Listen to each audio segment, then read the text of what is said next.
السلام علیکم ورحمۃ اللہ تعالی وبرکاتہ۔ آج کا جو بیان ہے طہارت غسل کرنے کا صحیح طریقہ۔ اللہ رب العزت ارشاد فرماتا ہے ان تم جنوباً فطہروا، یعنی اگر تمہیں نہانے کی حاجت ہو تو خوب ستھرے ہو لو۔ حدیث شریف میں ہے ام المؤمنین حضرت عائشہ صدیقہ رضی اللہ تعالی عنہ سے روایت ہے کہ رسول اللہ صلی اللہ تعالی علیہ وسلم نے ارشاد فرمائے جب مرد مباشرت کے بعد غسل کرتا ہے تو بدن کے جس بال پر سے پانی گرتا ہے اس کے ہر بال کے بدلے اس کی ایک نیکی لکھی جاتی ہے، ایک گناہ کم کر دیا جاتا ہے اور ایک درجہ اونچا کر دیا جاتا ہے، اور اللہ تعالیٰ اس بندے پر فخر فرماتا ہے اور فرشتوں سے فرماتا ہے کہ میرے اس بندے کی طرف دیکھو کہ اس صدارت میں غسل جنابت کے لیے اٹھا ہے، اسی میرے پروردگار ہونے کا یقین ہے، تم گواہ ہو جاؤ کہ میں نے اسے بخش دیا۔ غسل میں 3 فرض ہے، ان میں سے اگر کوئی ایک بھی فرض چھوٹ گیا تو چاہے سمندر میں بھی نہا لے تو بھی غسل نہ ہوگا اور اسلامی شریعت کے مطابق ناپاکی ہی رہے گا۔ غسل کے 3 فرض یہ ہے: غرغرہ کرنا اور ناک میں پانی ڈالنا اور تمام بدن پر پانی بہنا۔ غرغرہ کرنا کس طرح؟ منہ بھر کر غرغرہ کرنا، اسی طرح کہ حلق کا آخری حصہ، دانتوں کے موسڑے وغیرہ سب سے پانی بہہ جائے۔ دانتوں میں اگر کوئی چیز اٹکی ہوئی ہو تو اسے نکالنا ضروری ہے، اگر وہاں پانی نہ لگا تو غسل نہ ہوگا۔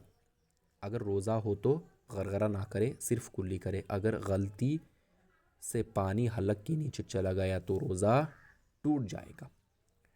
مسئلہ کوئی شخص پان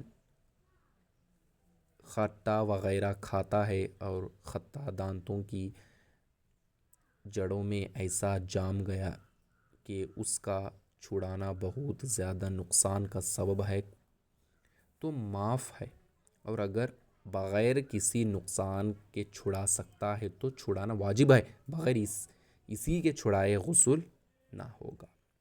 اور دوسرا ناک میں پانی ڈالنا، ناک کے آخری حصے تک پانی پہنچانا فرض ہے۔ ناک کی گندگی کو انگلی سے اچھی طرح سے نکالے، پانی ناک کی ہڈی تک لگانا چاہیے اور ناک میں پانی محسوس ہونا چاہیے۔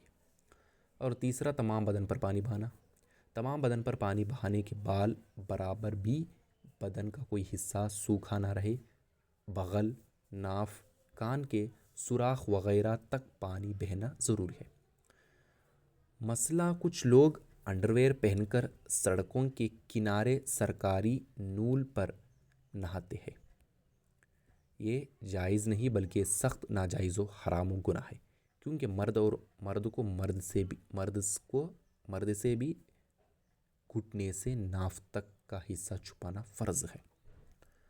مسئلہ کچھ لوگ ناپاک انڈرویئر یا کپڑا پہنے ہوئے ہی غسل کرتے ہیں اور یہ سمجھتے ہیں کہ نہانے میں سب کچھ پاک ہو جائے گا، یہ بے وقوفی ہے، اس سے تو گندگی پھیلی کر پورے بدن کو ناپاک کر دیتی ہے، اور ویسے بھی اسے طریقے سے انڈرویئر پاک نہیں سمجھی جائے گی، کیونکہ ناپاک کپڑے کو 3 بار دھونا اور ہر بار اچھی طرح نچوڑنا ضروری ہے۔ اس لیے پہلے ناپاک انڈرویئر یا کپڑے کو اتار لے، پاک انڈرویئر یا کپڑے ہی باندھ کر غسل کرے۔ ناخن پولش ہونے پر غسل نہیں ہوگا۔ اکثر عورتیں اپنے ہاتھوں پاؤں کے ناخن پر اور کچھ مرد بھی اپنے ہاتھوں کے ناخن پر پولش لگاتے ہیں۔